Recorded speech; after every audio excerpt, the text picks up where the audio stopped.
Eu vou apresentar aqui, vou introduzir, faço parte do grupo aqui do Keras.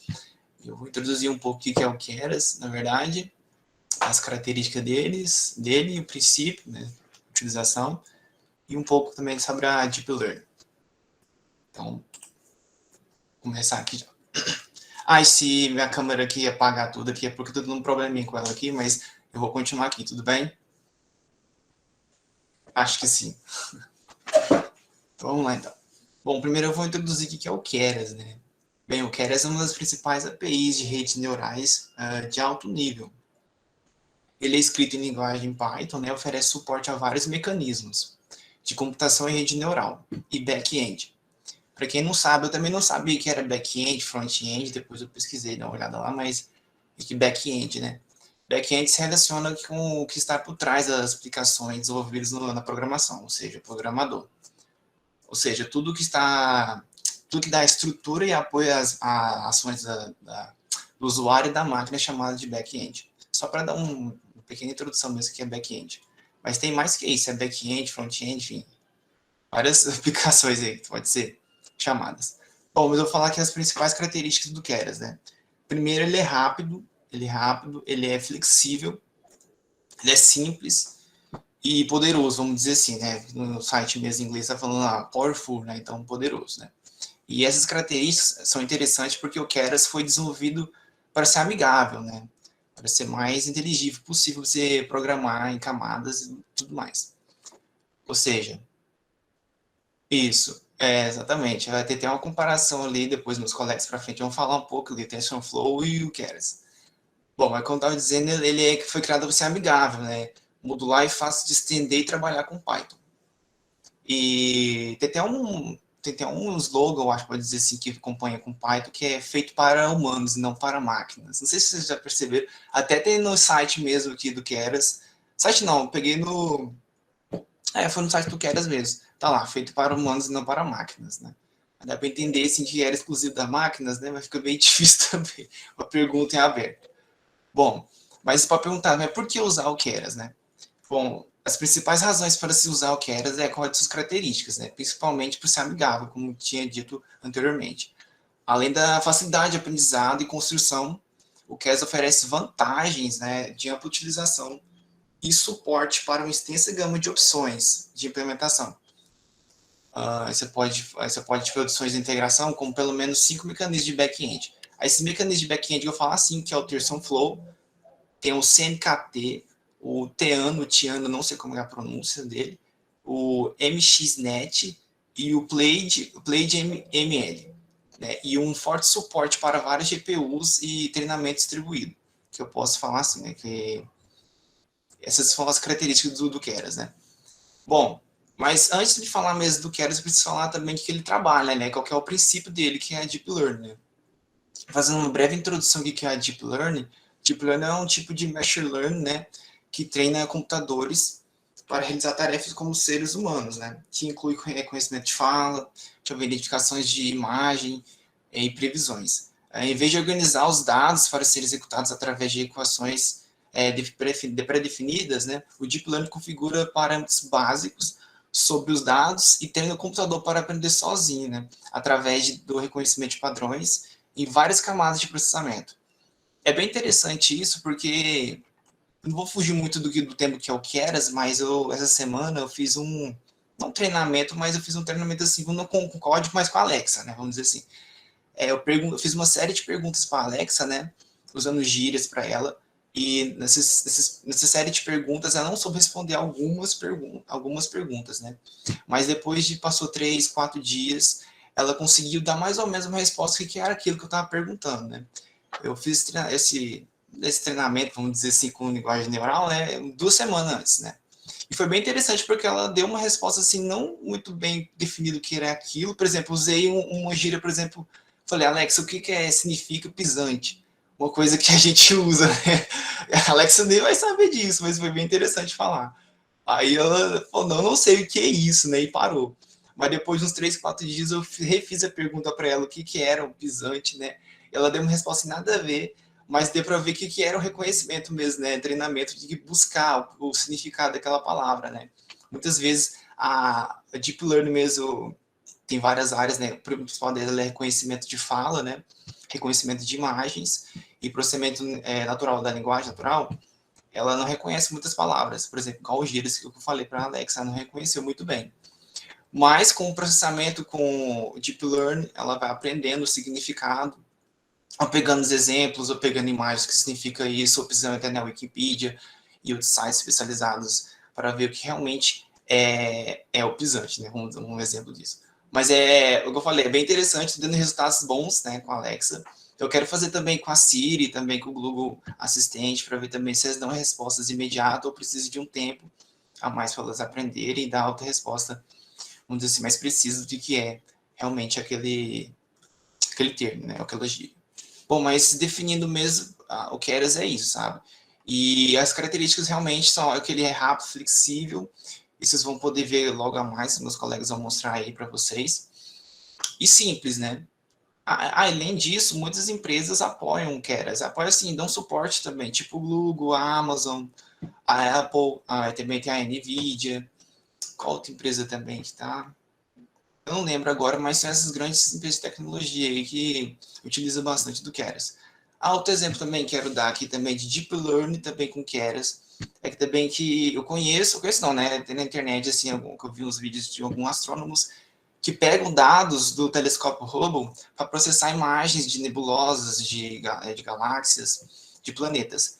E para fazer isso precisa de um treinamento profundo aí de um programa para reunir, porque geralmente essas imagens vêm em mosaico, vêm em pedacinhos, né? Então você tem que montar esses pedacinhos para formar uma imagem coerente.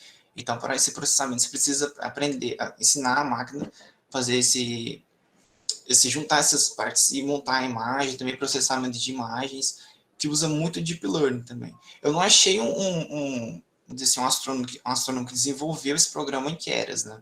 Eu não achei, mas o princípio do Deep Learning também é isso que ele usou, sabe? Que ele treinou essa máquina, essa inteligência artificial, para reconhecer mesmo, juntar esses fragmentos de imagem, juntar para ficar tudo coerente, mostrar uma galáxia ou uma nebulosa, enfim. Mas, enfim, deu para entender que é muito importante, é interessante, e voltando ao Keras, se usar o Keras também pode ser interessante. Eu mesmo, assim, se tiver um pouco mais de prática e ver mais, eu até posso também fazer, porque qualquer um pode pegar dados, é muito interessante, qualquer um pode pegar dados do telescópio Hubble, da NASA, de qualquer telescópio, e você mesmo processar essas imagens, né? Então fica bem interessante para quem quiser também aprofundar nisso, vai ser uma experiência muito boa. Mas definindo o que eu quero é isso, sabe? É um treinamento de, vamos dizer, eu quero as principais APIs de rede neurais, né, de alto nível, que você pode fazer várias coisas nele. Mas definindo o Keras, ele é bom, amigável e não vai dar muita dor de cabeça para você. Então, resumido mesmo, é isso que é o Keras.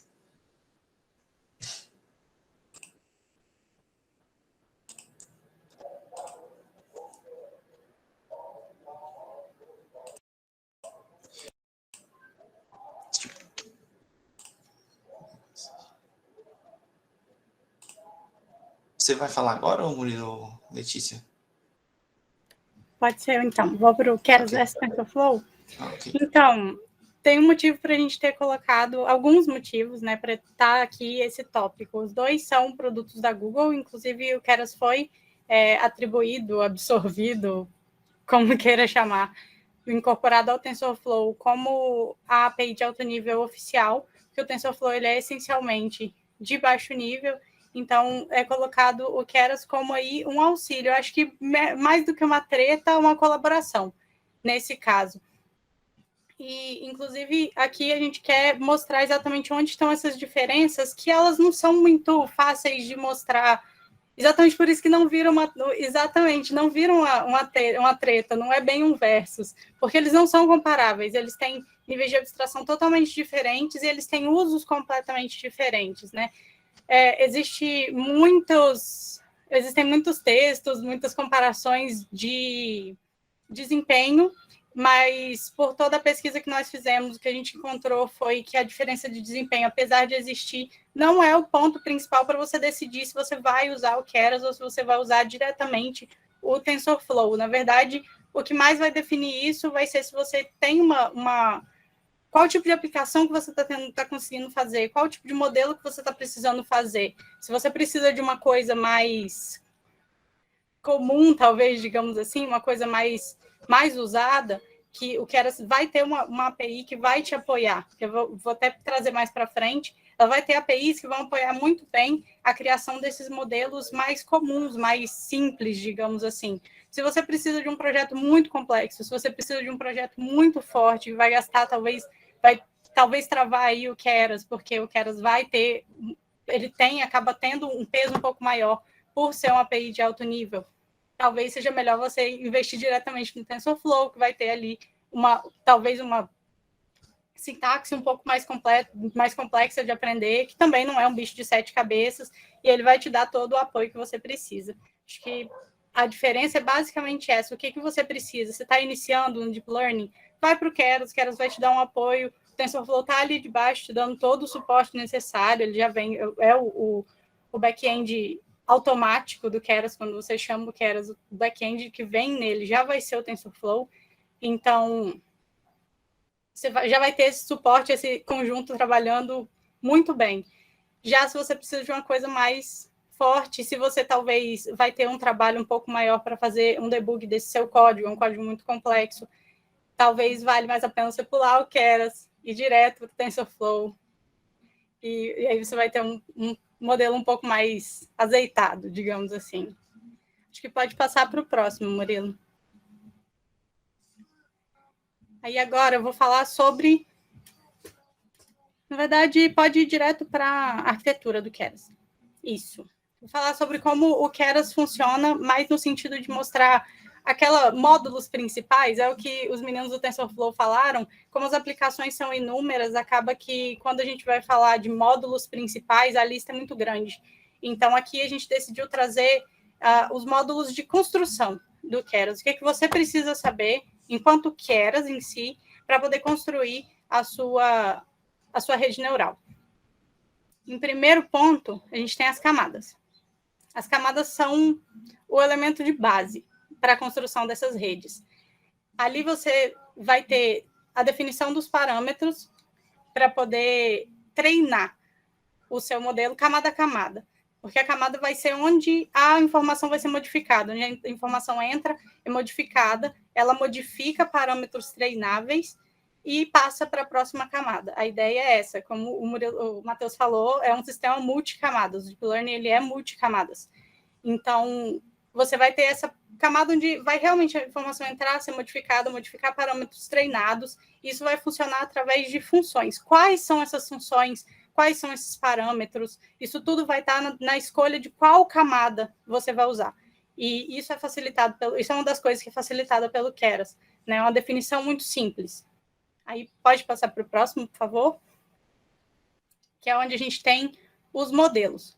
Os modelos agrupam essas camadas, uma depois da outra, de acordo com a arquitetura que você escolheu usar, e forma, de fato, a rede. O modelo é o objetivo da rede neural através do Keras. É você formar um modelo que ele que vai executar o treinamento. Aí, desses modelos, no Keras, a gente tem duas APIs que vão te ajudar. E aí você pode passar para o sequencial, por favor? A primeira API é a sequencial. Ela sempre vai agrupar as camadas de forma linear. Uma camada depois da outra, vai entrar uma informação, vai sair uma informação. Ele é simples, direto, rápido. Vai entrar, sair, passar uma camada depois da outra. Não tem muita customização a ser feita aqui, além da escolha de qual camada você vai usar. Elas vão passar todas ali em linha reta, do início ao fim, uma só. Um tipo de entrada, um tipo de saída. Reto, simples. Passa para o funcional, por favor. O funcional vai te dar um pouquinho mais de liberdade. Vai ser... A maior parte dos casos não iniciantes acabam caindo no modelo funcional. Aqui você consegue definir mais tipos de entrada ao mesmo tempo, ou mais tipos de saída. Se você não quer aquele linear, é aqui que você vai parar. É onde vai te permitir algumas customizações de alguns parâmetros que no sequencial ele seria passado direto. E aqui você consegue customizar esses parâmetros.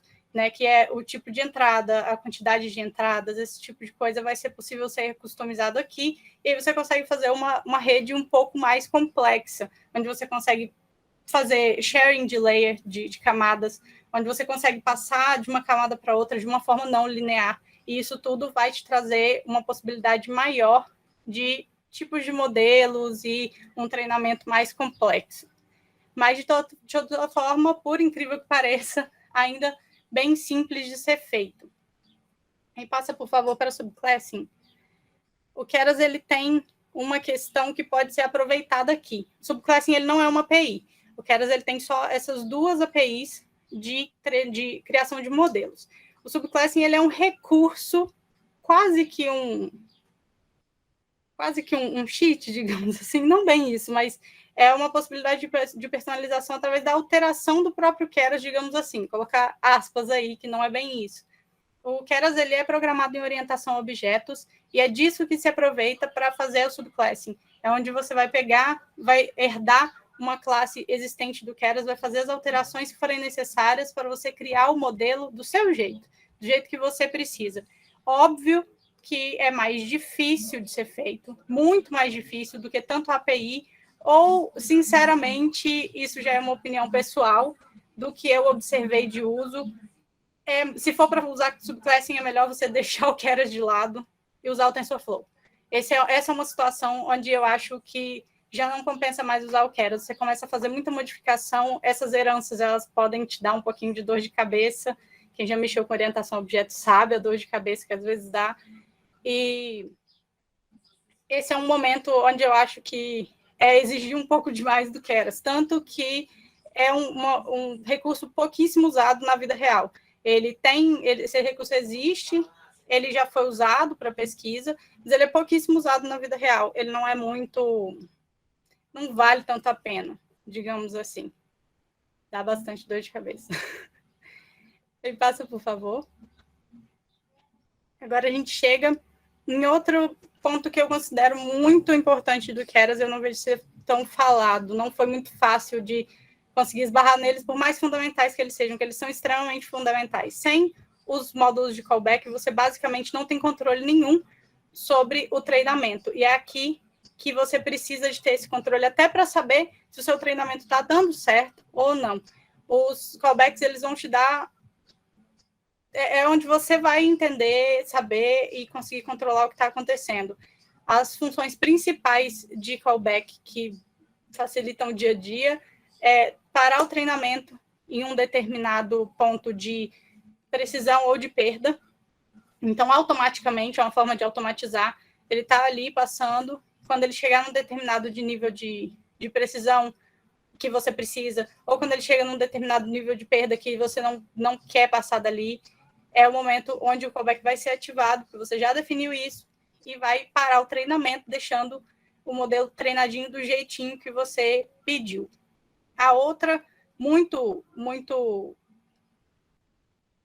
essencial, seria o salvar o modelo. Ele salva o modelo epoque por epoque, para você não correr o risco de perder esse treinamento.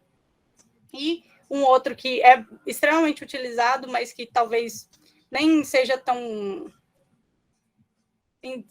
intuitivo, que é um callback, é a visão das taxas e das estatísticas de treinamento. São módulos de callbacks que vão te dar aquelas taxas ao longo do treinamento para você conseguir ter uma visão melhor do que está acontecendo e poder também tomar suas decisões e as suas conclusões sobre o que está acontecendo. É basicamente isso. Isso basicamente resume a estrutura do Keras, que é muito simples, é muito básico, nem tem muita coisa o que a gente ficar aqui estendendo, exatamente porque ele é muito poderoso de uma forma muito direta. Eu acho que essa seria uma boa palavra. É extremamente direto. Então, tudo que você faz, você vai ter essa API, você vai ter esse módulo, é alto nível, né? Isso é o que é alto nível. Você ter aquela coisa onde eu quero isso, e tudo está sendo feito ali nos bastidores, digamos assim. Acho que é com o Murilo agora, certo? Certinho. Boa tarde, pessoal. Eu vou mostrar um pouco do código do Keras já.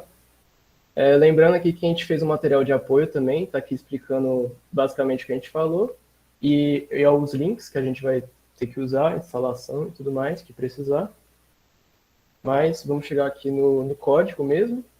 Quando você chega no site do Keras, aqui nesse site aqui, você consegue vir aqui em exemplos, e ele te mostra diversos exemplos utilizando os códigos de Deep Learning, em visão computacional, processamento de linguagem natural, várias outras coisas. O exemplo que a gente vai trazer aqui é um exemplo de visão computacional, né? Eu estou olhando aqui para o lado porque minha câmera está aqui do lado, só estou vendo como está. Então, vamos lá. Primeiro, a gente vai começar aqui no Google Colab mesmo. Uma dica que eu dou é a gente vai alterar aqui para GPU, porque na hora do nosso treino vai ser muito necessário esse GPU aqui, senão vai demorar tipo muitas e muitas horas para conseguir fazer. A gente vai começar aqui com alguns imports. Deixa eu dar um zoom aqui para olhar para vocês. A gente vai começar importando o TensorFlow, importa o Keras. Do Keras a gente vai pegar as camadas e a gente vai também utilizar o Matplotlib. No caso aqui a gente vai utilizar mais para visualizar o nosso dataset, mas uma coisa que dá para fazer aqui com o Keras é você visualizar o progresso do seu treino, como ele está indo, o que ele vai precisar modificar e tudo mais. Aqui a gente vai começar baixando o nosso dataset. Esse dataset é gratuito aqui no Keras, a partir da uma empresa chamada Kaggle. Deixei aqui. O Kaggle, ele é uma subsidiária da Google, e aqui várias pessoas usam o dataset para fazer o machine learning. Qualquer pessoa pode usar, então é só, se vocês quiserem ficar à vontade de procurar. A gente vai baixar, vai dar um zip, e aqui a gente vai ter essas pastas. O nosso dataset vai estar aqui no Pet Images, e aqui nesse modelo, a gente vai fazer uma visão computacional que vai diferenciar cachorro e gato. Então aqui a gente vai ter cerca de 50 mil fotos de cachorros e gatos. Para começar, então, a gente vai filtrar algumas imagens corrompidas, por assim dizer.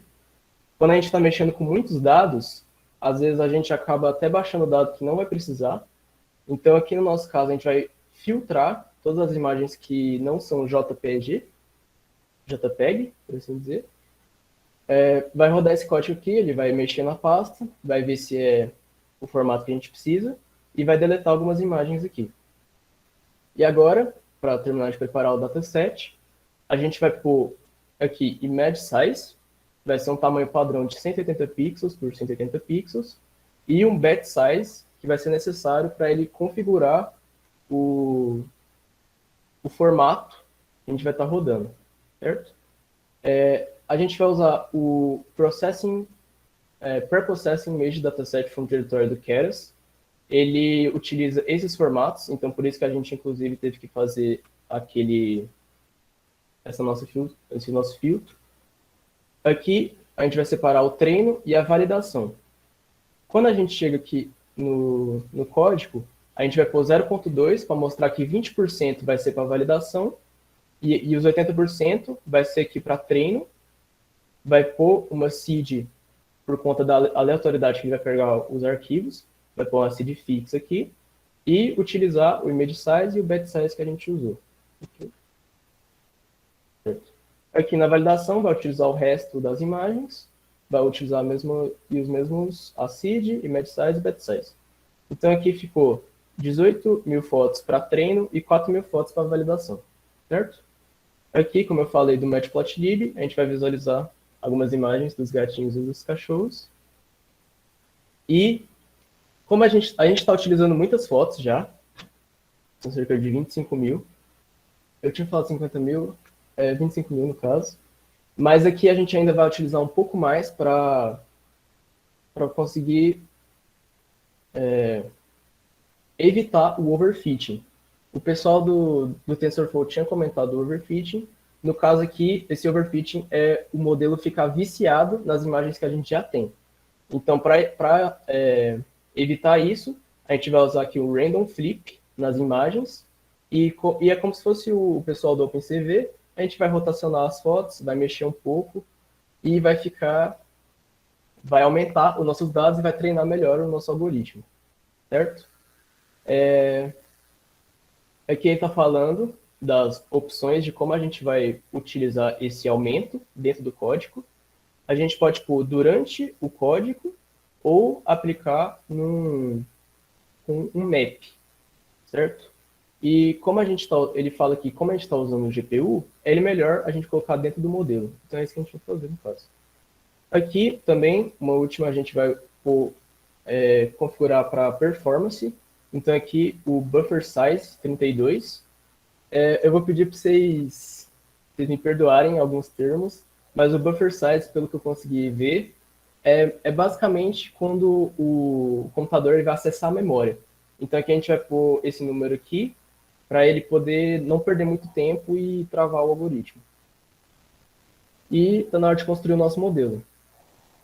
Eu trouxe aqui 2 modelos, o modo convencional e utilizando uma CNN, mais tarde eu vou explicar o que é.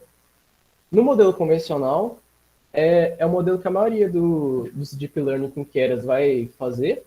A gente vai pôr aqui o Keras sequencial, igual eu tinha comentado. E a gente vai pôr aqui, começar as camadas. Primeiro, a Flatten. A Flatten, basicamente, ela vai pegar a imagem e vai fazer um achatamento em uma dimensão. Então, ela vai pegar todas as imagens de 180 pixels por 180 pixels e vai transformar numa dimensão só com vários pixels. Tanto o Matheus tinha comentado que as imagens, quando chegam no telescópio, elas estão cheias pixeladas, né? Vários pixels, e para montar, vai fazer outra coisa, mas para a gente vai chegar nesses vários pixels para ficar melhor o nosso algoritmo de treinar. Aqui, a gente vai pôr uma camada densa, com 512 neurônios, e uma ativação ReLU. Quando a gente vai treinar um algoritmo, a gente pode pôr vários neurônios dentro dela. O mais padrão é você pôr múltiplos de 2, né? Então aqui eu pus 512 e na camada de baixo 128. Mas para você adquirir uma melhor performance, sempre você vai ter que ir testando. Mais tarde eu vou explicar um modo que você pode tunar, chama hiperparâmetro tuning, que você pode fazer com Keras, e você coloca várias quantidades de neurônio, ele vai testar e vai te mostrar o melhor. Então aqui no caso eu só coloquei alguns padrões, poderia até ser 256 aqui, e aqui a metade seria 128, mas tudo bem deixar assim. A ativação ReLU, ela é uma das ativações padrões que vem quando a gente está fazendo um modelo. Basicamente a ReLU, aqui eu mostrei para vocês, vou mostrando para vocês, né? Ela é uma reta não linear. O que ela vai fazer no nosso algoritmo? Basicamente, vamos supor que a gente está dividindo, imagina um quadro, a gente está dividindo os cachorros e os gatos de um lado e do outro. Essa ReLU, ela vai fazer uma reta tentando passar e dividir os dois. Só que como às vezes o algoritmo não vai ser 100%, então como não dá para fazer uma curvinha dentro do quadro, a gente vai usar essa ReLU, porque a tradução é uma reta não linear, retificada. Então, como a gente não vai conseguir fazer uma reta, vai ter que fazer essas curvinhas, então a gente vai utilizar a ReLU. Basicamente isso, me perdoe alguns termos. Terminando aqui as camadas densas, a gente vai pôr uma camada de dropout, que é basicamente quando ele termina o treino, ele perde uma parte e para evitar o vício do algoritmo. Então aqui a gente pôs 20% dos dados vão ser perdidos e ele vai continuar treinando e vai evitar esse vício pelas imagens. E por último, a gente vai pôr aqui a última camada densa também. E a ativação vai ser softmax, porque ela é a camada de saída. Quando a gente termina de fazer o nosso modelo, a gente vai compilar aqui tudo. O otimizador vai ser o EDAM. Ele é o otimizador, um dos mais modernos, e é um otimizador padrão. A maioria dos algoritmos vão utilizar esse ADAM aqui, ou EDAM. E a gente vai pôr a perda, que o nosso algoritmo, à medida que ele vai treinando, ele vai perder algumas coisas. Então, a gente vai pôr essa perda de sparse categórico cross entropy, que é basicamente quando a gente tem duas ou mais saídas, tipo cachorro e gato, a gente vai utilizar isso aqui. E a métricas a gente vai pôr accuracy, que vai ser a acurácia, para a gente poder ver a acurácia do modelo.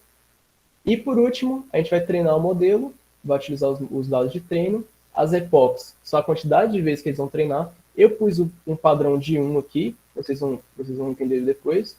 A batch size é quantas imagens ele vai treinar por vez, então aqui a gente vai pôr 32 imagens por vez. E a validação, para ele validar o modelo, vai ser o nosso outro dataset que a gente colocou de 20%. Quando a gente roda aqui, vocês podem perceber, acho que dá para ver, ele demorou 44 segundos. Esse aqui foi da vez que eu testei, eu não testei porque vocês vão ver o próximo, ele vai demorar tipo, 5 minutos por treino, e eu preciso treinar 16 vezes, então demoraria muito. Então eu só deixei aqui, eu deixei aqui. Ele demorou 44 segundos, ele teve uma perda imensa, mas é comum para a primeira vez que você treina, às vezes, mas essa aqui realmente está bem grande. A acurácia do modelo foi 50%, e quando validou, a acurácia ficou 49%. Nem sempre essa acurácia aqui vai ser a acurácia real, porque o modelo pode ficar viciado, então a gente vai utilizar essa validação para ver realmente quanto ficou.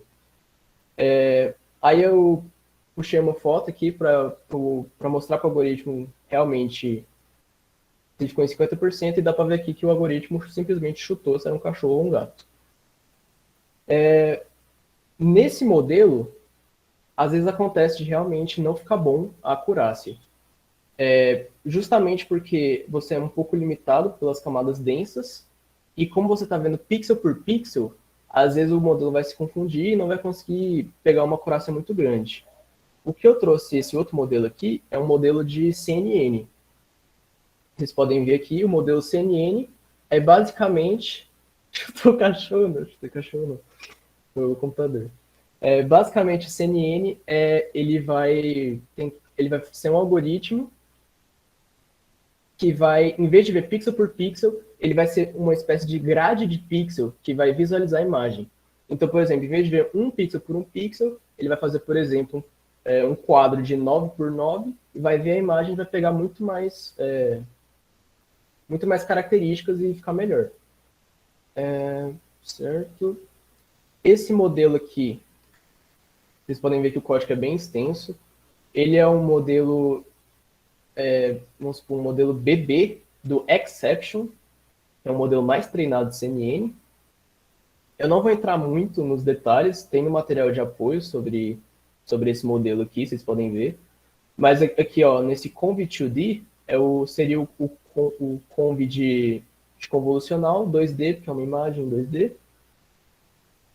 Aqui a gente vai ter também o Max Pooling, para ele poder visualizar melhor essa grade, e por aí vai. Eu não vou entrar muito no código, mas quando a gente for treinar esse código aqui, vocês vão ver, eu utilizei 16 epochs, podem ser até mais. Quando a gente pega o exemplo, ele treina com 50 epochs. A gente vai usar um callbacks, igual a gente falou que é muito importante, que esse aqui é o model checkpoint, então a cada epoch ele vai salvar o treino. Na hora de compilar, vai utilizar o addon também. A perda, a gente vai utilizar binary cross entropy. Também serve para o nosso modelo. O metrics accuracy também. Aqui o fit vai ser igual ao outro. Dessa vez a gente vai utilizar os callbacks. E vocês podem ver aqui, ele treinou 16 vezes. Cada treino foi cerca de 303 segundos. A perda, como vocês podem ver, ficou bem menor. A acurácia chegou a 0.9499 e na hora de validar, 0.95. Então a gente pode ver que esse modelo aqui ficou quase perfeito, né? E na hora que eu fui treinar com novos dados, por assim dizer, aqui vocês podem ver que ele acertou, que isso aqui é um gato. Nesse gato de costas, ele também acertou. Nesse cachorro, ele mostrou que é um cachorro. Nessa foto com vários cachorros, ele até, comparado aos outros, até baixou um pouquinho, mas ainda mostrou que são cachorros. E, como teste final, eu tirei uma foto do meu cachorro, o coloquei aqui no Google Colab, e na hora aqui do image load, eu coloquei o nome da imagem que ficou, E aqui vocês podem ver que ele também chegou, acertou no cachorro. Certinho. E é basicamente isso. Esse código aqui está no material de apoio, se vocês quiserem entrar, testa o modelo e coloca a imagem do seu pet, se vocês tiverem aqui também vou testar. Lógico, né, quem tiver um passarinho, um peixe, não vai acertar aqui, né? E só alguns últimos detalhes que eu poderia falar. Tem o hiperparâmetro tuning, vocês podem ver lá no site do Keras, ele mostra aqui um pouco. Eu acabei não trazendo, mas aqui, ó, ajuste de hiperparâmetros. Você vai dar um import do Keras Tuner, aí você vai pôr várias coisas que você quer que ele testa, e ele vai te devolver o algoritmo com maior acurácia, com os melhores parâmetros. Você também pode salvar o seu modelo, para você não ter que ficar treinando toda vez. No caso aqui, eu não salvei, por causa que, como eu estou no Google Colab, ele vai sempre perdendo, mas você pode salvar e depois dar só um load, ele vai gerar um arquivo, você depois só dá um load no arquivo, e você salva o seu modelo. E eu acho que é isso. Se eu tiver esquecendo alguma coisa, tá lá no site do Keras, tá aqui no material de apoio. E é isso, gente.